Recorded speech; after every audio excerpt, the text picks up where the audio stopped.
इन्होंने अपना जुर्म छुपाने के लिए बात पर इतना घटिया इल्जाम क्यों लगाया? वलीद, आप मेरी बात सुने। बताओ ना, एक बात तुम ही बताओ, क्या हुआ यहाँ पे? भाई वो मैं इससे क्या पूछ रहे हैं आप? मैं आपको बताती हूँ वलीद, मैं यहाँ कमरे में आराम कर रही थी, ये बिना दस्तक दिए मेरे कमरे में मुंह उठाकर आ गया। जब मैंने इसे मना किया तो आयमा को ले आया और अब ये दोनों मुझसे बिला वजह झगड़ा कर रहे हैं। आप खुद बताएं वलीद, आपकी गैर मौजूदगी में अपनी इज्जत की हिफाजत करना क्या गलत है? क्या मुझे ऐसा नहीं करना चाहिए?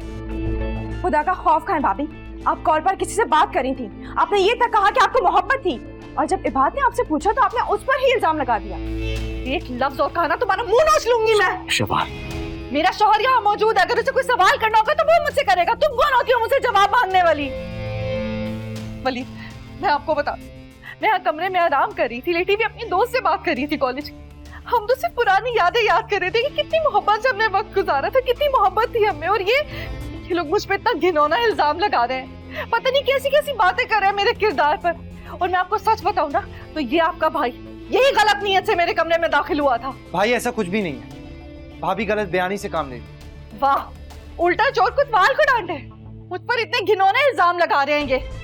वलीद, अगर आपको मुझ पर भरोसा नहीं है ना तो आप खुद बात कर ले उससे, आप उससे पूछिए, मैं उसी से ही बात शबान, मुझे तुम पे भरोसा है। तुम पे यकीन करने के लिए मुझे किसी गवाह सबूत की जरूरत नहीं है,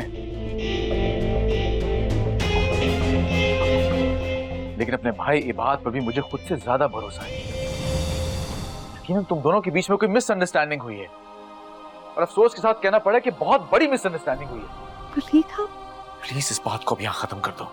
आयमा, इबाद, तुम लोग जाओ यहाँ से, और इस घर में अब ये बात मुझे डिस्कस होती हुई नजर ना आए। जाओ तुम लोग।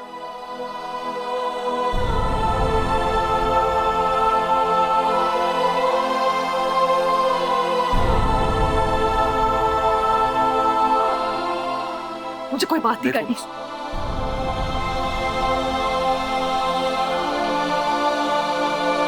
देखिए ड्रामा सीरियल दो किनारे, पीर से बुध, रात 8 बजे